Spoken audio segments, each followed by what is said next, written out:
So week 1 of the Evo-Stick NPL East is over. A very interesting round of fixtures to kick off the 2018-19 season. Some results that were expected and some results that definitely weren't. In this video, I'm going to be reacting to them and sharing my thoughts and seeing what it means for the games ahead. Before I start the video, I want to explain why I haven't been at the last few games. Obviously, I can only apologise for this. I was away on holiday in the back end of pre-season, and at the Morpeth game, I was away at a family occasion, which does take priority over Walton Town because family does come first.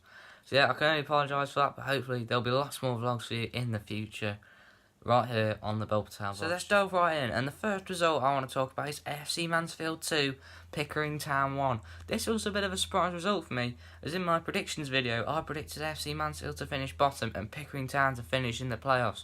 Well, we can't tell everything from the first game of the season. That is a bit of a surprise for me, and it could be a barometer that I've got these two teams wrong. AFC Mansfield actually went 2 goals up in this one, with goals from Carcash and Guest either side of half-time before Pickering got one back through a penalty from Blotz in the 85th minute.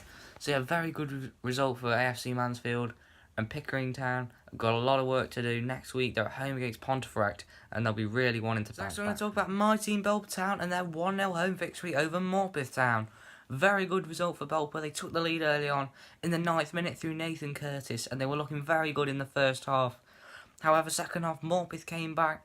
It was a backs-to-the-wall performance from Belper, and it wasn't helped that Jacob Sturgis was sent off on 75 minutes. However, Walton Town was still managed to grind out the 1-0 win with the clean sheet, giving them 3 points to kickstart the season. Very good result for Belper, showing that they can be backs to the wall and defend, which we have struggled with over recent seasons. So that's a very promising sign. And as for Morpeth, yeah, they could feel a bit hard done by. They did dominate the second half, from what I've heard. But that definitely looks promising for them in the future. So yeah, Walton Town, good win for them. Next game away, Lincoln United. Hopefully we can build on our performance. We're going to talk about Brigus Town 2, Guiseley FC 0. A really good result this for Brigus. They were the better side in the game against Guiseley. Guiseley didn't really get a look in the game. Brigus, a very good result, building on their promising end form from last season, getting Phil Powell's men to a 2-0 win. As for Guiseley, always a tough trip away from home, first game of the season. It's not too disappointing for them, but they'll definitely want to bounce back in their next couple of games from that. We're going to talk about one of the stellar games of the weekend. It's the Lincolnshire Coast Derby between Cleethorpes Town and Spalding United. This game actually ended 1-1. Spalding took the lead in the first half through Zuena on the 32nd minute, but Cleethorpes managed to get it back to 1-1 with a Robertson goal on 78, meaning the Lincolnshire rivals shared the points in Cleethorpes. This result, 2 strong teams in the Evo-Stick League I've predicted to be challenging for the playoffs. I think both sides will be happy with the point. Obviously, they'll have wanted the bragging rights over their local rivals, but I think a point is a fair result, and I think both sides will be happy with it moving forward. We'll talk about Loughborough Dynamo versus newly formed Ossett United. Ossett United managed to win this one 3-1. It was an interesting game. Chippendale got a first half brace for Ossett United, meaning they went into half-time with a 2-goal lead, but it was looking interesting when Loughborough got one back on the 48th minute through Gordon, looking like it was going to be a very interesting second half indeed.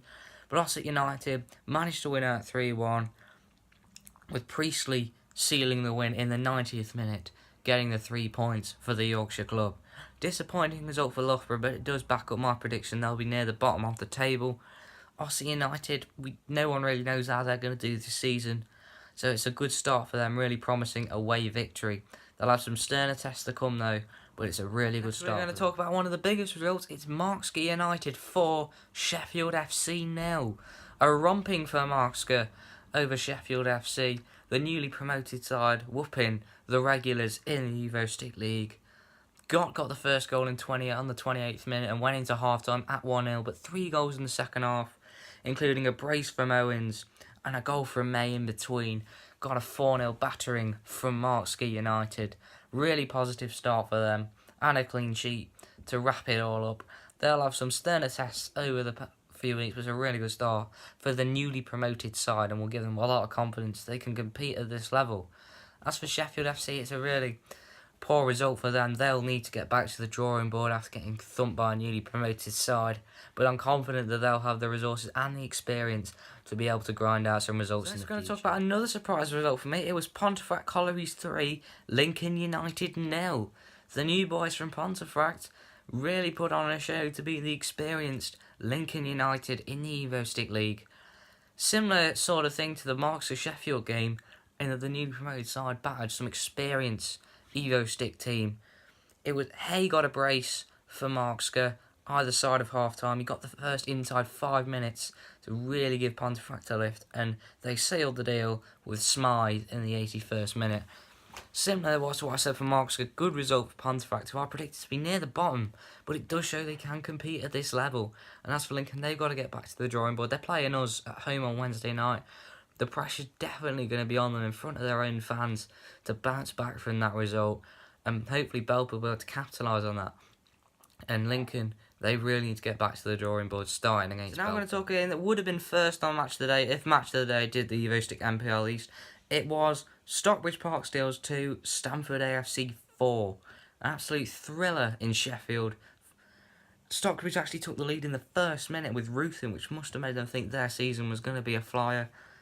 But Stanford pegged them back 2 minutes later through Mugisha.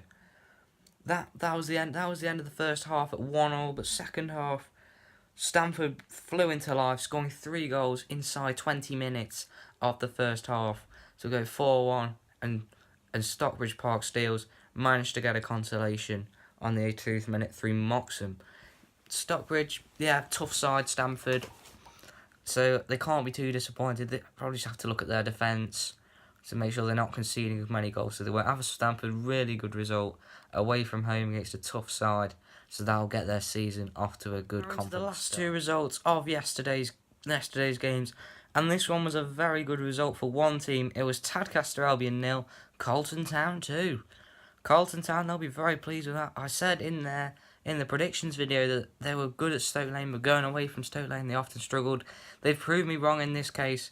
Tadcaster Albion, they were pushing at the start of the game, but Carlton's goalkeeper Steele had an absolute blinder by the sounds of it to keep his clean sheet, and Carlton took 2 goals through Robinson in the 56th minute and a Poku late on. But Steele, if he can keep putting in the performances like he did against Tadcaster, Carlton should be able to pick up points both at Stoke Lane and away from Stoke Lane, which would be very good for their season, and maybe if they can keep picking up points on the road, they could be able to challenge for those playoffs. So it'll be very interesting to see. As for Tadcaster, they just need to be able to take their chances, because it sounds like they had a lot. And hopefully for them, they'll be able to move on very quickly. The final game of the weekend, it was Wisbech Town 0, Frickley Athletic 1. Frickley, for all their attacking prowess, managed to grind out an old school 1-0 victory on the road, which will give them confidence that they'll be able to grind out results as well as beating teams in a pretty manner. Walton got the goal for them on 15 minutes, and they were able to see it out against the Cambridgeshire club for a clean sheet.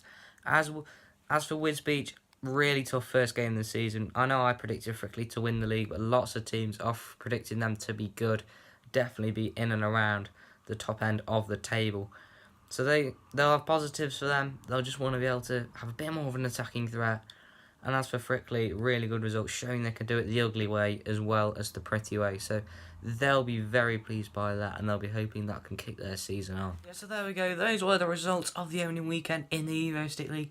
Let me know what you think about them. If you're a fan of any of the clubs, what do you think that result means for your season? Thank you very much for watching this video. Yes, like I say at the start of the video, I've not been to a few games, but there will be a few more vlogs coming up for you. Hopefully there'll be one away at Lincoln on Wednesday, all being well. But yeah, as ever, give it a like, subscribe, share the video with your friends and relatives, and turn your notifications on so you don't miss the videos in the future. In the meantime, come on the Nailers, this is Joe from Belper Town Vlogs, and I'll talk to you in a while.